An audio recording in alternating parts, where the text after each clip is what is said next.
Just Talk Entertainment. Share and subscribe.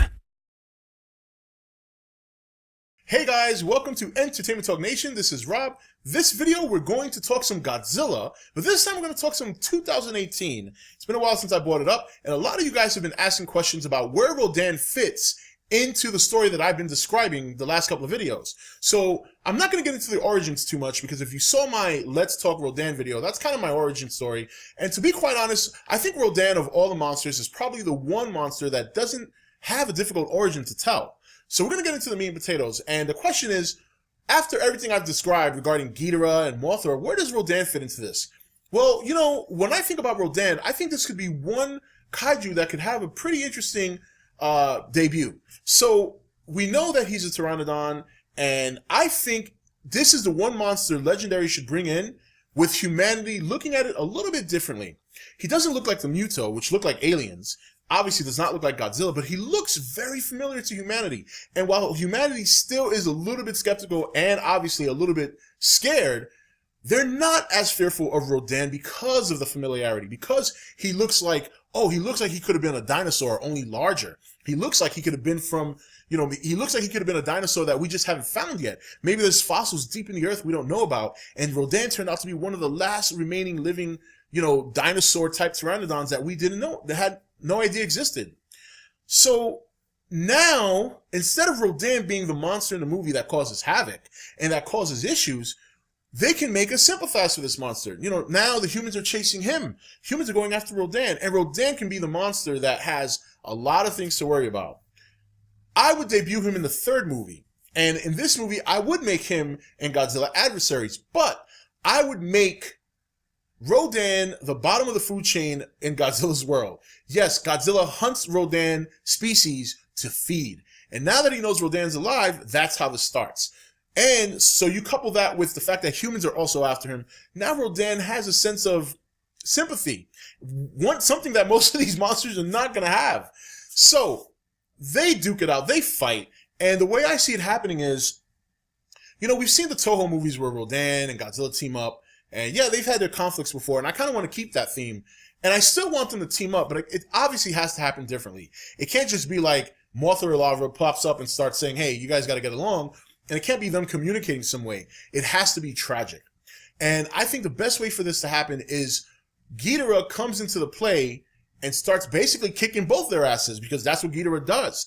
And they're reluctant. And somehow, maybe the filmmakers can make it so that you could see this reluctance between Godzilla and Rodan to fight Ghidorah together. Because they're natural enemies. Godzilla's hunt Rodans. Rodans, you know, are eaten by Godzillas. The last thing Rodan wants to do is team up with Godzilla. And the last thing Godzilla wants to do is team up with Rodan. He wants to eat him.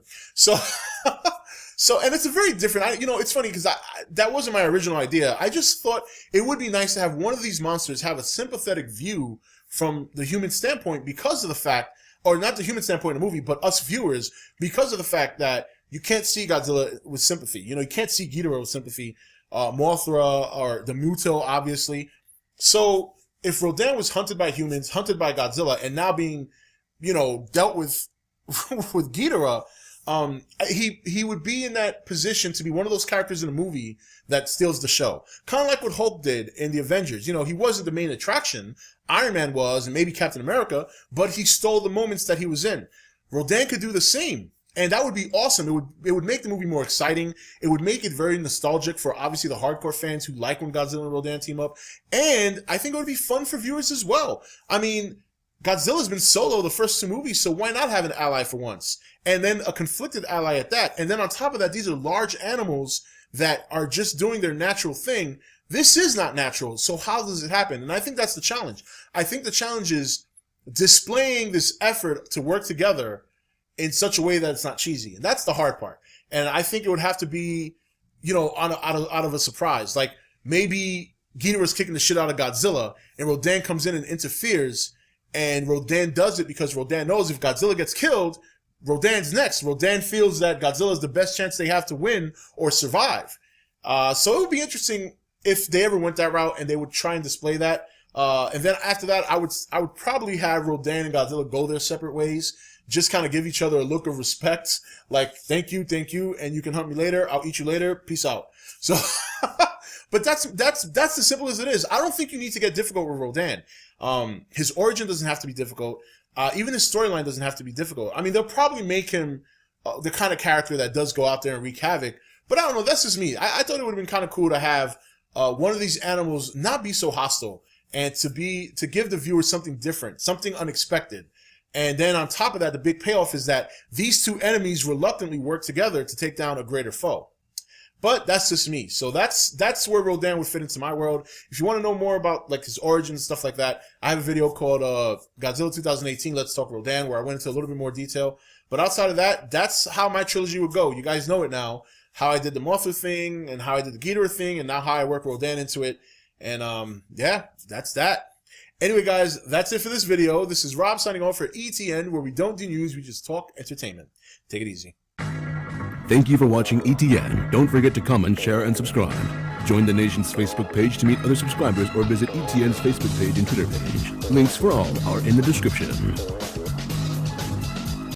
You're watching ETN, where we don't do news, we just talk entertainment. Share and subscribe. Hey guys, welcome to Entertainment Talk Nation. This is Rob. This video, we're going to talk some Godzilla, but this time we're going to talk some 2018. It's been a while since I brought it up, and a lot of you guys have been asking questions about where Rodan fits into the story that I've been describing the last couple of videos. So I'm not going to get into the origins too much, because if you saw my Let's Talk Rodan video, that's kind of my origin story. And to be quite honest, I think Rodan, of all the monsters, is probably the one monster that doesn't have a difficult origin to tell.